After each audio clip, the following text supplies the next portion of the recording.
Hi students, chemistry ज्ञान channel में आप लोग का स्वागत है। आज हम लोग पढ़ेंगे क्लास 12 की केमिस्ट्री का फर्स्ट चैप्टर सोल्यूशन। ये हमारा सेकेंड वीडियो है और इसमें पहले वीडियो हम लोगों ने पढ़ा था सोल्यूशन क्या होता है और टाइप्स ऑफ सोल्यूशन के बारे में हम लोगों ने पढ़ा था। ठीक है, अब हम पढ़ेंगे कंसंट्रेशन टर्म्स। कंसंट्रेशन टर्म्स जो इस चैप्टर में यूज हुए हैं। ठीक है, बहुत सारे कंसंट्रेशन टर्म जो आप क्लास 11 में पढ़ चुके हो। तो इस चैप्टर में सबसे पहले हम ये देखेंगे कि कंसंट्रेशन टर्म्स पढ़ने से पहले देखते हैं कंसंट्रेशन होता क्या है।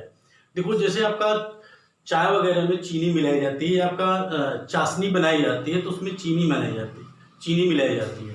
तो क्या होता है, जो चाशनी में चीनी का जो अमाउंट प्रेजेंट होता है उसी को आप कंसंट्रेशन कह सकते हो। ठीक है, तो amount of solute present in 1 litre solution और 1 kg सॉल्वेंट। ठीक है, सॉल्यूट का जो अमाउंट 1 लीटर सॉल्यूशन में और 1 kg सॉल्वेंट में प्रेजेंट होता है उसको कंसंट्रेशन कहते हैं। कंसंट्रेशन जितने आपके टर्म हैं सब सॉल्यूशन पे होते हैं, बट केवल एक टर्म ऐसा है जो सॉल्वेंट पे डिपेंड करता है। ठीक है, जिसको मोलेंटी कहते हैं। तो कंसंट्रेशन का definition, the amount of solute present in 1 litre solution और 1 kg solvent is known as concentration. ठीक है, 1 लीटर सोल्यूशन में जो सॉल्यूट का अमाउंट प्रेजेंट होता है, जैसे आप चाशनी में 1 लीटर पानी ले रहे हो तो उसमें जितना आप चीनी मिलाओगे, चीनी जो भी मिलाओगे वही उसका क्या होगा, कंसंट्रेशन होगा। क्या होगा, कंसंट्रेशन होगा। ठीक है, तो कंसंट्रेशन का डेफिनेशन क्या होगा, the amount of solute, the amount of solute present in 1 liter solution or 1 kg solvent is known as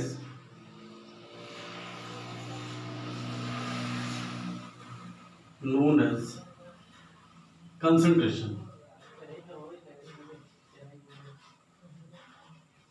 ठीक है, क्या होता है, the amount of solute present in 1 litre solution और 1 kg सॉल्वेंट। ठीक है, 1 लीटर सोल्यूशन में जितना सॉल्यूट का अमाउंट प्रेजेंट होता है या 1 kg सॉल्वेंट में जो केवल मोलेंटी होता है, इस कंसंट्रेशन टर्म को क्या कहते हैं, मोलेंटी कहते हैं। अभी आगे पढ़ेंगे। ठीक है, जितना सॉल्यूट का अमाउंट प्रेजेंट होगा उसी को क्या कहेंगे, concentration. The amount of solute present in 1 liter solution or 1 kg solvent is known as concentration। ठीक है, ये होता है आपका कंसंट्रेशन। अब हम पढ़ेंगे कंसंट्रेशन टर्म्स। इस चैप्टर में आपके बहुत सारे कंसंट्रेशन टर्म हैं। सो हमने क्या किया है, इसको 2 पार्ट में डिवाइड कर दिया है। Some concentration terms are dependent on temperature and some concentration terms are independent on temperature. देखो, अब हम ये देखेंगे कि कौन से कंसंट्रेशन टर्म टेम्परेचर डिपेंडेंट है और कौन से कंसंट्रेशन टर्म टेम्परेचर इंडिपेंडेंट है। आपको एक बात बता दूं, जितने कंसंट्रेशन टर्म हैं उतने में से अगर जिस कंसंट्रेशन टर्म में वॉल्यूम इन्वॉल्व होगा या जिस कंसंट्रेशन टर्म से वॉल्यूम रिलेटेड होगा वो कंसंट्रेशन टर्म टेम्परेचर डिपेंडेंट होगा। क्यों होगा, क्योंकि हम जानते हैं, क्योंकि वी नो दैट टेम्परेचर जो आपका volume depend on temperature. If we increase the temperature then volume is also increase.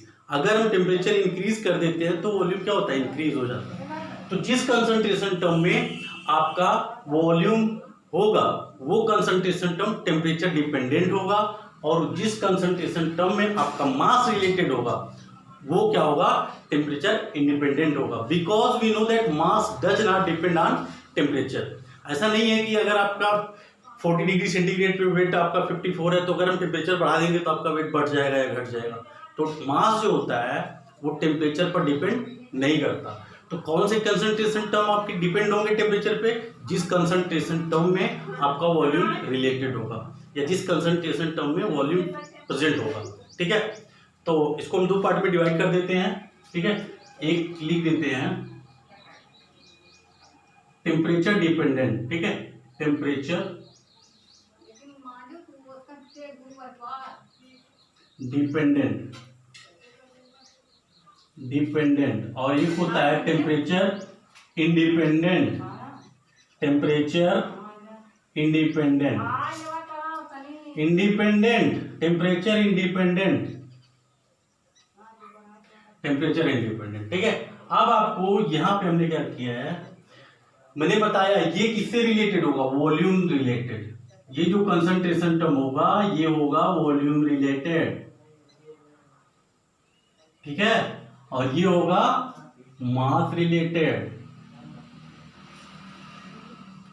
अब देखते हैं किस कंसंट्रेशन टर्म में आपका वॉल्यूम प्रेजेंट होता है। ठीक है, तो पहला by volume percentage, by volume percentage, V by V। ठीक है, देखो आप यहां पे वॉल्यूम है। ठीक है, सेकेंड क्या होगा,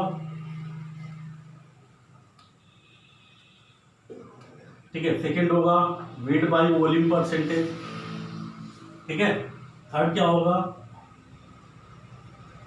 देखो यहां भी वॉल्यूम प्रेजेंट है, इसका मतलब क्या है कि टेम्परेचर डिपेंडेंट है। थर्ड होगा आपका molarity, molarity is dependent, molarity is denoted by capital M, molarity is denoted by capital M। ठीक है, तो मोलरिटी भी क्या होता है वॉल्यूम पर, इसमें वॉल्यूम टर्म रिलेट होता है, इसमें वॉल्यूम टर्म प्रेजेंट होता है। ठीक है, by volume percentage, volume by volume, by weight by volume, ठीक है, percentage, weight by volume percentage. Third है मोलरिटी। ठीक है, अब यहाँ पे देखते हैं टेम्परेचर इंडिपेंडेंट कौन होता है। तो आपका इसमें फर्स्ट होगा mass percentage, by mass percentage, और वेट बाई वेट परसेंटेज भी कहा जाता है इसको।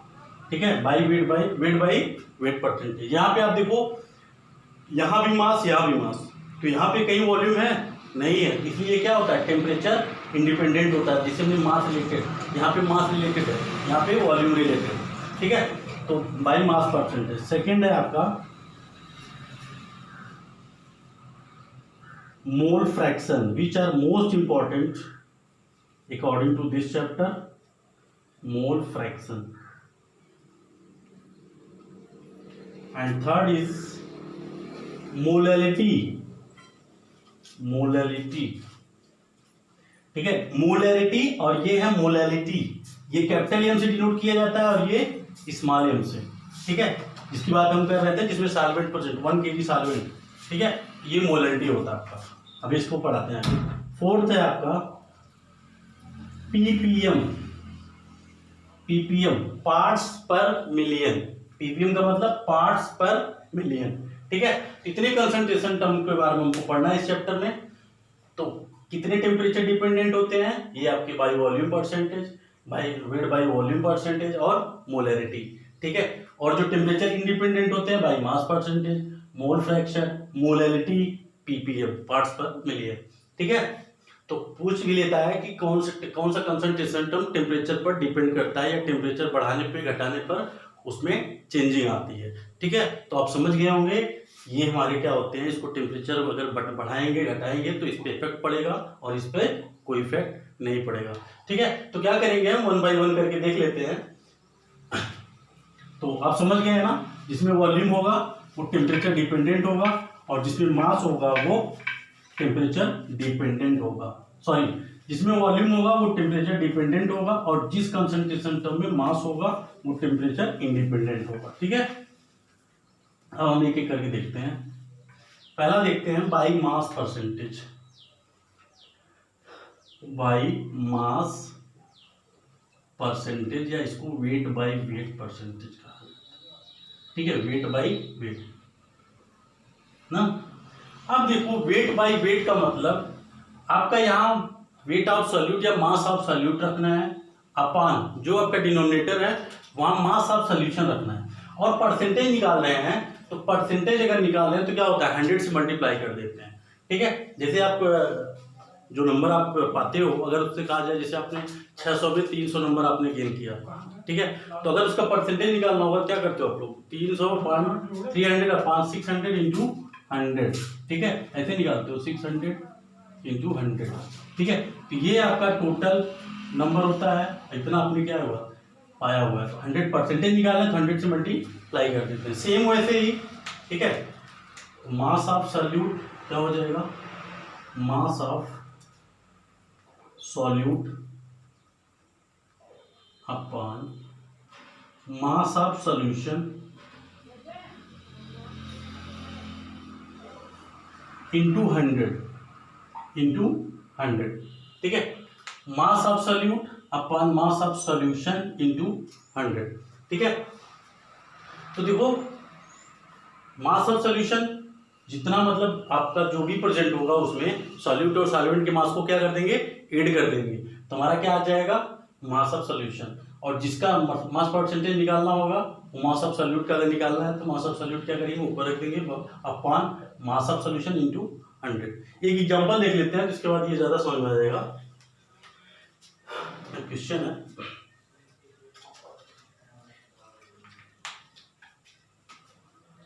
If 10 gram NaCl dissolve in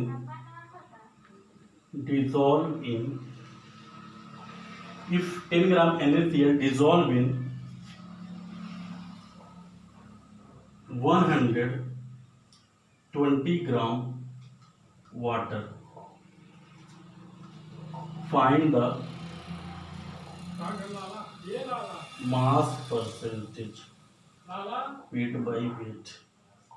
देखो आपका यहाँ पे सॉल्यूट कितना दिया हुआ है, solute is equal to 10 gram, ठीक है, solute is equal to 10 gram, solvent कितना दिया हुआ है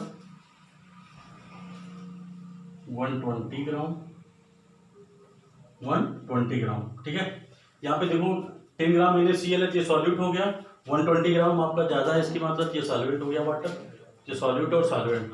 तो आप मास परसेंटेज निकाल रहे हो, तो मास परसेंटेज इक्वल टू हम जानते हैं mass of solute upon mass of solution into 100। तो मास ऑफ सॉल्यूट कितना है आपका, तो यहाँ पे लिख देंगे mass percentage of weight by weight equal to हो जाएगा 10 ग्राम इंटू, आप देखो सॉल्यूशन मास ऑफ सॉल्यूशन कितना हो जाएगा 120 प्लस 10, 120 प्लस 10, ये हो जाएगा 120 प्लस 10 इंटू 100, ठीक है। यहाँ पे इसको निकाल लेंगे तो 10 अपॉन 130 इंटू 100, ठीक है, ये कट जाएगा, ये हो जाएगा 100 अपॉन 30%। इसको पॉइंट में चेंज नहीं तो आपका ये मास परसेंटेज आ जाएगा, ठीक है। तो देखो हमने क्या किया कि मास ऑफ सॉल्यूशन क्या, mass of solute plus mass of solvent, तो ये हो जाएगा ऐसे आपका मास परसेंटेज क्या होगा, mass of solute upon mass of solution into 100, ठीक है। तो ये हो गया। देखो इसका क्वेश्चन आएगा नहीं, बट इसका यूज होता है, जैसे कोलिगेटिव प्रॉपर्टी में आपका दे दिया तो वहां पे आपको ये कॉन्सेप्ट क्लियर रहेगा, तभी इसका आप अप्लाई कर सकते हो, ठीक है। जैसे आपको दे दिया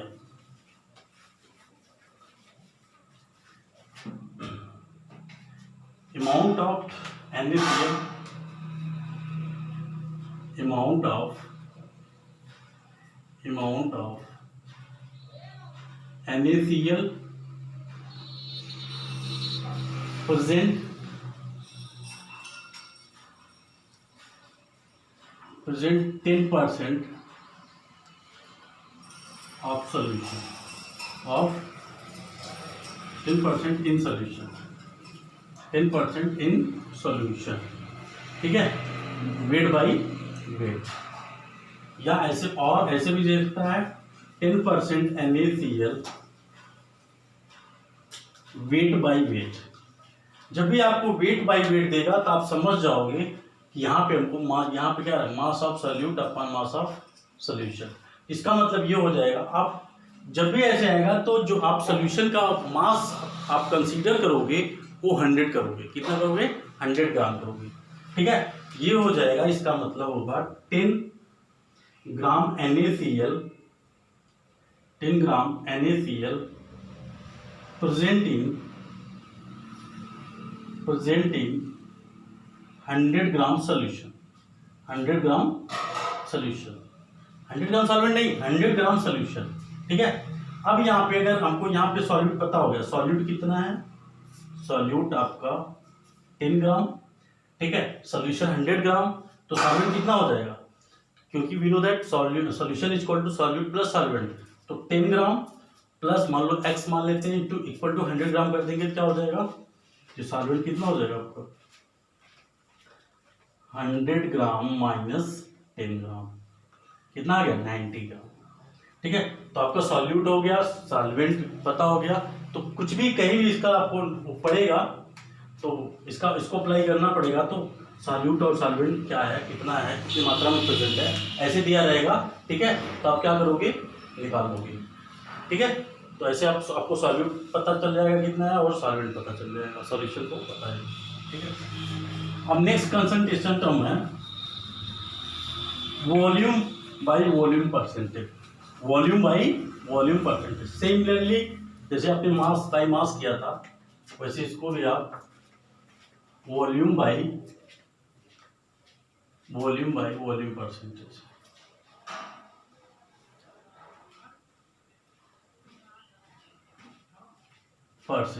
और V by V percentage.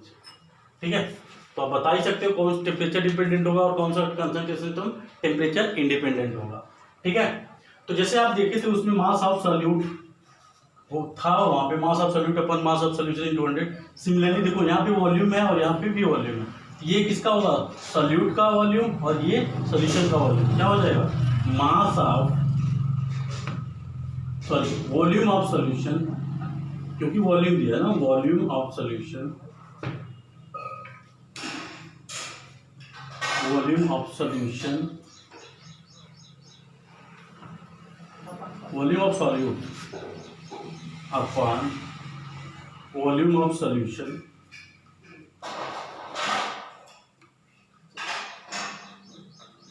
Into 100। इसको अगर आप ml में ले रहे हो वॉल्यूम ऑफ सॉल्यूट, तो इसको भी किस में लेना है, ml में लेना है। ठीक है, volume of solute upon volume of solution into 100। ठीक है, सिमिलरली वैसे सेम होगा, जैसे अगर दिया है 15% इथेनॉल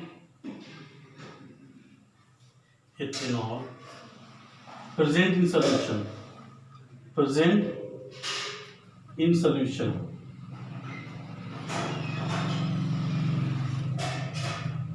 वॉल्यूम बाई वॉल्यूम। ठीक है, वॉल्यूम बाई वॉल्यूम दिया है, इसका मतलब 15 ml ethanol 15 ml ethanol present in 100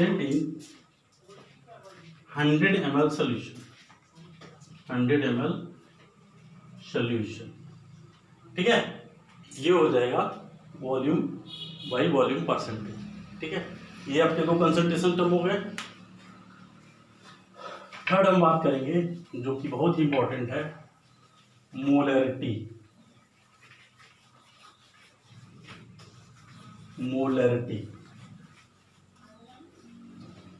ठीक है, आपने मोल कॉन्सेप्ट पढ़ा हुआ है क्लास लेवल पे। मोल, नंबर ऑफ मोल्स आप कैसे फाइंड करते हो, नंबर ऑफ मोल्स आपको आता रहेगा तभी मोलैरिटी, मोल फ्रैक्शन, ये सब आप निकाल सकते हो। ठीक है, तो मोलैरिटी इक्वल टू होता है, देखो मोलैरिटी का डिफिनीशन क्या होता है, number of moles of solute present in 1 litre solution is known as molarity. ठीक है, क्या आपका डिफिनीशन होगा, number of moles of solute present in 1 litre volume of solution is known as molarity, it is denoted by capital M। ठीक है, तो definition क्या हो जाएगा मोलैरिटी का, थर्ड कंसंट्रेशन टर्म है आपका मोलैरिटी। ठीक है, तो यहाँ पे it is denoted by capital M। तो यहाँ पे इसका डिफिनीशन क्या लिखोगे आप, number of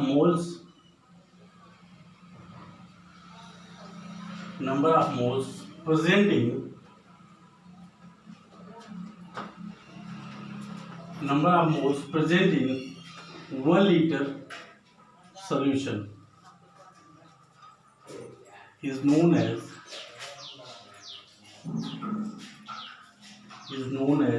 molarity. Number of moles of solute. Number of moles of solute present in 1 liter solution is known as molarity. ठीक है, it is denoted by capital M. ठीक है, तो कैपिटल M इक्वल टू हो जाएगा number of moles, and we know that number of moles is denoted by small n. ठीक है, तो स्मॉल n हो जाएगा यहाँ volume of solution in litre.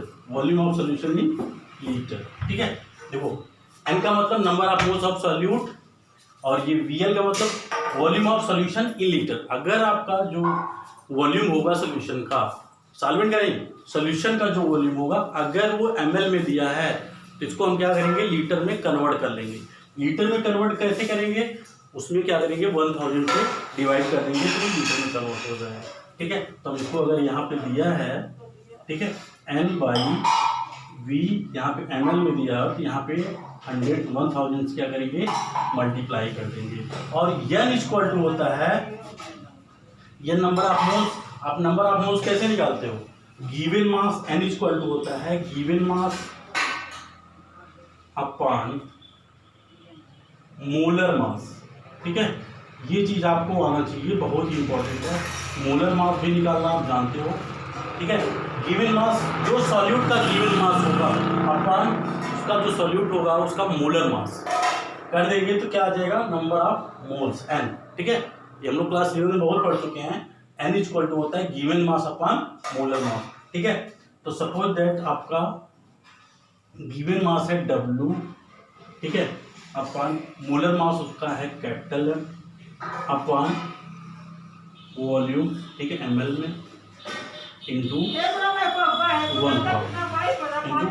1000. ठीक है, तो ये हो जाएगा इसमें capital M equal to W into 1000 upon M into V.